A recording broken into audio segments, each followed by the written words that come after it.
मल्लिकार्जुन जी ने कहा है कि हमें ईवीएम को साइड में रखना है। मल्लिकार्जुन जी, आप ईवीएम को साइड में रखिए या ना रखिए, मगर जनता ने कांग्रेस पार्टी को तो साइड में रख दिया है। सब कार्यकर्ता कांग्रेस पार्टी के जानता है, सब जानते हैं कि राहुल गांधी से नहीं हो पाए। आज कांग्रेस पार्टी भारतीय जनता पार्टी के पीछे।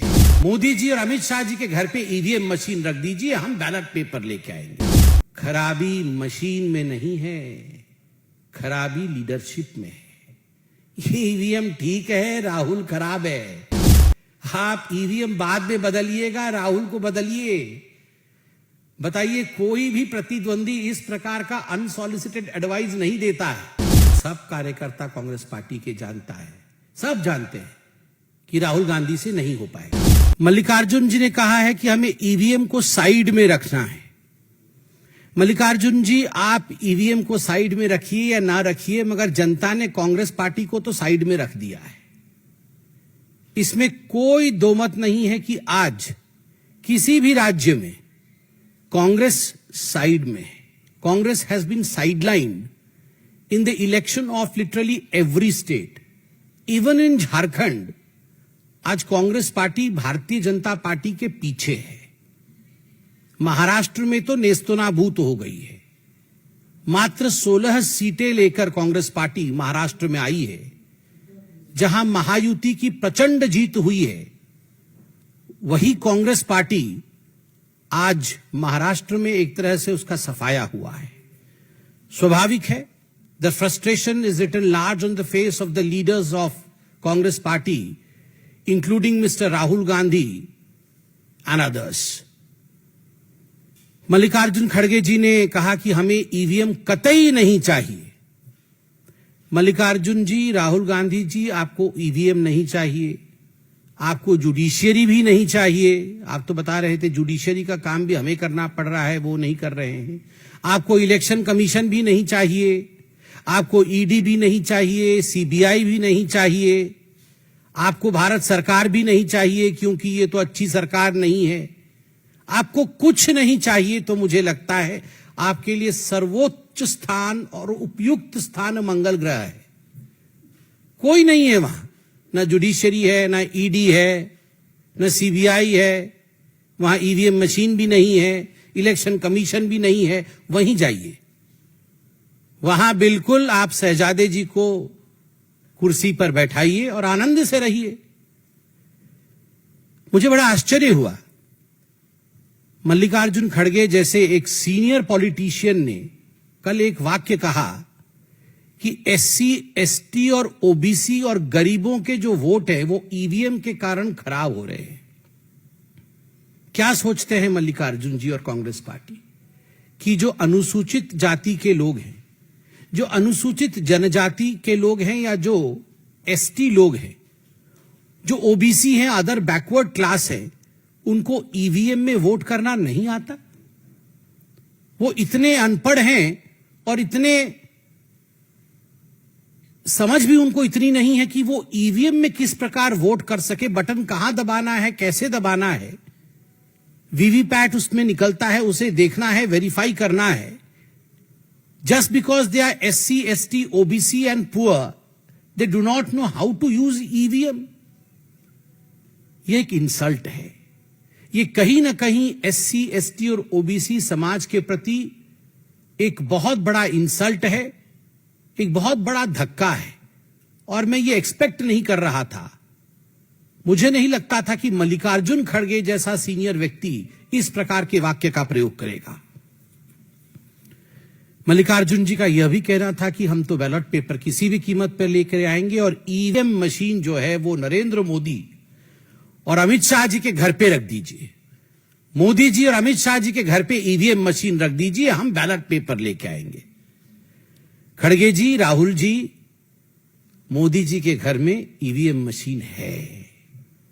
ई फॉर एनर्जी, वी फॉर विकास, एम फॉर मेहनत। मशीन की तरह मोदी जी काम करते हैं। He works like a machine and he has EVM.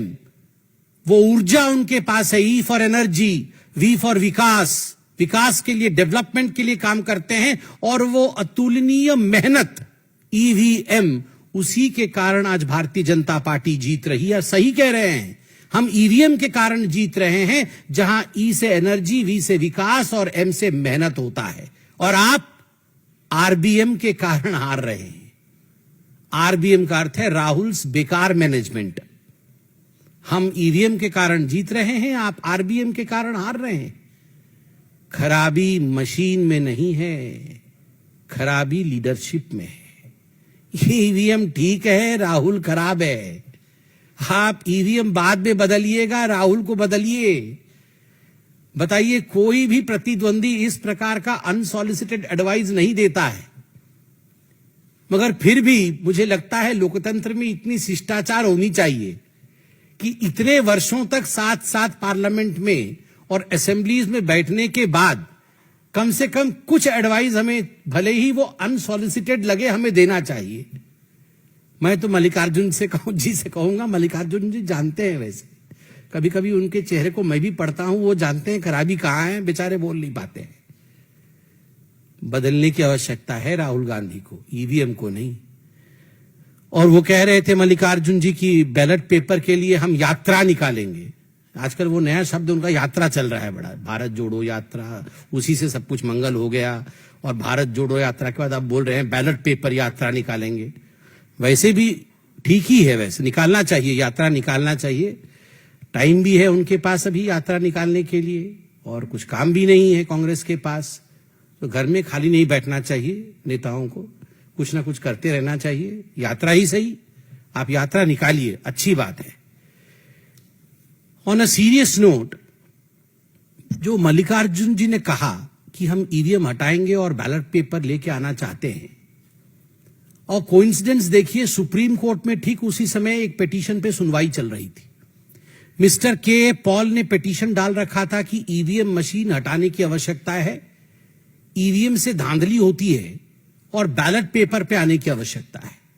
और सुप्रीम कोर्ट में जस्टिस विक्रमनाथ जी और जस्टिस प्रसन्न बी वराले, दोनों जस्टिसेस, उनकी खंडपीठ इसकी सुनवाई कर रही थी। स्पष्ट रूप से इस खंडपीठ ने पूरे विषय की सुनवाई के पश्चात कहा है कि ईवीएम में खराबी नहीं है। अंग्रेजी में उन्होंने कहा है, suspicion of EVM fixing is unfounded, quote unquote unfounded. EVM machine में कोई गड़बड़ी नहीं है। आगे वो कहते हैं, जो कैंडिडेट हार जाती है वो आके ईवीएम का रोना रोती है, जीतने से ईवीएम ठीक, हारने से ईवीएम खराब।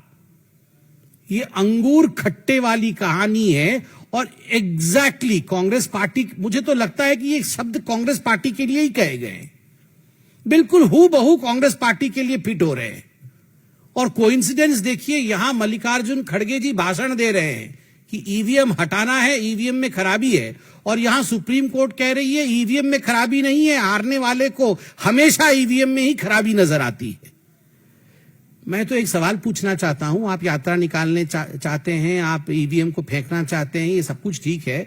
जब 2017 में एक हैकाथॉन हुआ था, इलेक्शन कमीशन ने एक हैकाथॉन किया था कि आइए हम यहां ईवीएम मशीन रखेंगे और सब पॉलिटिकल पार्टी के लोग आके आप हैक करिए, और बहुत पहले से नोटिस जारी किया था कि हैकाथॉन होगा।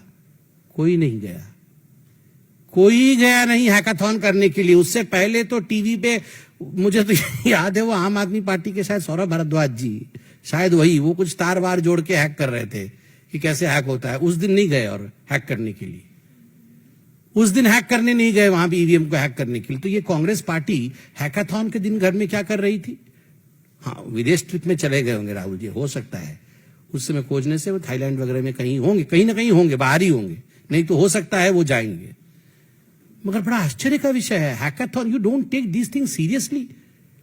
आप इतने बड़े पॉलिटिकल पार्टी के अध्यक्ष हैं, आप बोल रहे ईवीएम को फेंकना पड़ेगा, बैलेट को लाना पड़ेगा, and when the hackathon takes place no one represents your party in the hackathon to prove what you are saying. Elon Musk ji ने भी ट्वीट किया है, मैं देख रहा था, सीईओ है टेस्ला के, जो जुलाई 4 को हमारी रिजल्ट्स निकलने के बाद, जून 4 को रिजल्ट्स निकलने के बाद लोकसभा के एक आर्टिकल छपी थी कि India count 640 million votes in a single day. तो मस्क जी ने उस पर ट्वीट किया है और हाथ ऐसे देखे कि इमोजी बनाया हुआ है कि उनके एक स्टेट में अभी तक काउंटिंग चल रही है। ये आंतरिक विषय है उनका, उस पर मैं कमेंट नहीं करना चाहूंगा, मगर ही हैज अपलॉडेड कि आप देखिए इतनी बड़ी सिस्टम एक दिन में काउंटिंग कर सकती है, मगर हमारे यहां लिमिटेड है, फिर भी हमारी काउंटिंग अभी तक चल रही है। ये भारत के लोकतंत्र की सुंदरता है। इलेक्शन कमीशन ने बार बार आपको इनवाइट किया। 2004-2009 के लोकसभा के चुनाव के नतीजे आपके पक्ष में थे, कांग्रेस पार्टी के पक्ष में थे। ये दोनों चुनाव ईवीएम के माध्यम से हुए थे और इस बार भी 2024 में single largest double digit number में आप आए हैं पहली बार। आप उस समय कितना खुश हो रहे थे, इतरा रहे थे। उस समय तो ईवीएम के खिलाफ नहीं बोल रहे थे जब आपको 99 सीट्स आई थी। सिंगल लार्जेस्ट ऑपोजिशन पार्टी बन के आप उभरे 99 सीट के साथ। उस समय तो सब कुछ ठीक था। और बाकी राज्यों में जब आप चुनाव जीतते हैं उस समय ईवीएम खराब नहीं होता है। मुझे तो बड़ा आश्चर्य लगता है कि आपने हेमंत सोरेन जी के और जेएमएम के जीत को भी कुंद करने का काम किया है। ये अलायंस धर्म नहीं है। आप जो ईवीएम के ऊपर आक्षेप लगा रहे हैं, आपका कहने का तात्पर्य है कि ये जो जेएमएम भी जीती है वह भी कुछ माल प्रैक्टिसेस के माध्यम से जीती है, ईवीएम खराब था, they don't deserve to win. मुझे लगता है ये अलायंस नीति नहीं है, जहां आप खुद अपने अलायंस पार्टनर के ऊपर इस प्रकार हमला करते हैं। बार बार मैं कहता हूं, मशीन में खराबी नहीं है, व्यक्ति और लीडर में खराबी है। जब तक राहुल जी रहेंगे ऐसा ही चलता रहेगा। कोई सवाल हो तो अवश्य पूछें। सवाल तो ये है कि सुप्रीम कोर्ट ने जब इस तरह की फटकार भी लगाई थी, इस तरह जो सामने आई, उसके बावजूद हम देख रहे हैं कि ईवीएम पर अभी भी कांग्रेस और उनके दल अपने रुख पर अड़े हुए हैं। तो क्या आपको लगता है कि ये घटनाओं को निराशा से बचाने के लिए ऐसा कह रहे हैं या फिर क्या उनकी नीति हो सकती है, रणनीति, जो वो लगातार कर रहे हैं? क्या रणनीति हो सकती है और क्या बोलेंगे लोगों को? सब कार्यकर्ता कांग्रेस पार्टी के जानता है, सब जानते हैं कि राहुल गांधी से नहीं हो पाएगा। ये कौन नहीं जानता है? मैं भी जानता हूं, वो कार्यकर्ता भी जानता, हमारे सारे कार्यकर्ता जानते हैं। आप लोग बोलते नहीं है, आप लोग भी मन में सोच के देखिए और कांग्रेस वालों से पूछिए, वो भी बोलते नहीं हो पाएगा उससे। अब क्या बोलेंगे कि ये चुनाव राहुल गांधी जी के कारण हार गए? अब यही सब बोलेंगे, ईवीएम खराब हो गया जी, मशीन खराब हो गई, बिजली कट गई, रोड खराब था, हमारा कार काम नहीं कर रहा था। यही सब बोले, कुछ तो बोलना पड़ेगा ना। अब यही बोलते हैं ईवीएम खराब हो गया है, जानते सब है कि राहुल खराब हो गए हैं।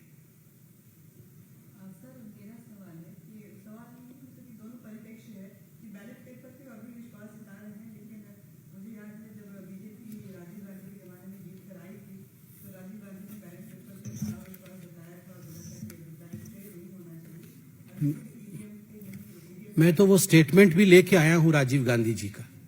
राजीव गांधी जी ने स्टेटमेंट दिया था बैलेट पेपर के विरोध में। राजीव गांधी जी ने कहा था कि ये 86 सीट बीजेपी को कैसे आ गई, और वो कथन में राजीव गांधी जी का स्टेटमेंट पढ़ देता हूं। सच क्या है? बीजेपी के पिछले पार्लियामेंट में लोकसभा में 86 सीटें आई थी।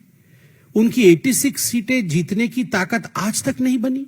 उनका वोट 8% से बढ़कर मुश्किल से 12% हो गई।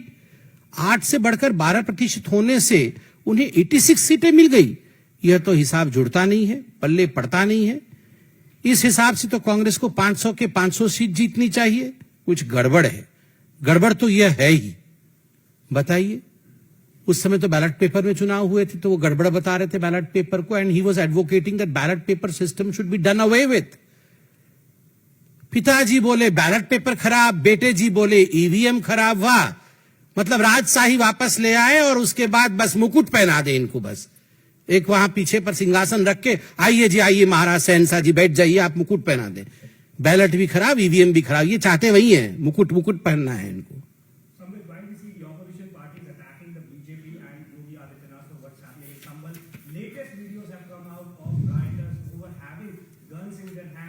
and there was a fighting stone at the police, but we see politicization still being done. Rahul Gandhi wants to visit, his SP delegation has also gone there. How do you see this after the new videos have come out? So it's a sensitive issue. It's a very sensitive issue. And I would wait for the investigation to be complete. I would, in fact, appeal to everyone that no one should politicize the issue, because whatever we are seeing today, these are recorded. The evidences are present in the public domain. As you stated right now, we can see things in public domain. So let the investigative agencies complete their work. दूध का दूध और पानी का पानी हो जाएगा. देखिए, जहां तक आपने संभल के विषय में सवाल पूछा है, मेरा बड़ा स्पष्ट मानना है कि इस पर किसी प्रकार की राजनीति नहीं, इस पर इन्वेस्टिगेशन चल रही है और हम सबको इन्वेस्टिगेशन के नतीजे का इंतजार करना चाहिए. और भारतवर्ष में संविधान का राज है. स्वाभाविक रूप से जो लोग इसके पीछे रिस्पॉन्सिबल हैं, जिनके कारण ये हुआ है, उनको बख्शा नहीं जाएगा. We are seeing in Bangladesh situation is very tense. Hindus are being attacked, their houses are being attacked. What can be done on the part of Indian government, and how BJP in fact would want to take this issue forward? See, as far as Bangladesh and as far as arresting of a monk also, a revered monk also in Bangladesh is concerned, the foreign ministry has issued a statement, has given a statement to which Bangladesh also has reacted. I believe as a political party, I would refrain from making any statement since the government of India has already made a statement. We ditto the stand of the government of India. लेकिन यूनुस सरकार ने बोला है कि ISKCON जो है वो एक रेडिकल इंस्टीट्यूशन है जो कि वो धर्मवाद फैलाती है और कट्टरवाद फैलाती है. So we all know the truth, but still I would not be drawn into the kind of fight between two countries. The two countries have exchanged notes, they have exchanged statements, and we all stand by the rightful statement issued by the MEEA of India. Maharashtra की राजनीति में कुछ बोलेंगे जिस तरह से आज संजय ने कहा कि बीजेपी पीएम मोदी और नसराज एक साइड पर है, हमें कोई दिक्कत नहीं, जन सरकार बने, हम सेवा करें. देखिए, यह विषय महायुति का है, उनके बीच मीटिंग का है. उस विषय से मैं अनभिज्ञ हूं. स्वाभाविक रूप से वो मैंडेट मेरे पास भी नहीं है कि मैं उस पर कमेंट करूं. मैंने भी अभी माननीय सिंधे जी के प्रेस कॉन्फ्रेंस को सुना. शिष्टता, शालीनता और भद्रता के शब्दों को उन्होंने बहुत अच्छे से पिरोया है, हम सब ने सुना है. और इस विषय पे जब तक बैठक इत्यादि नहीं होती है, मुझे लगता है हम अभी इस विषय से अनभिज्ञ हैं.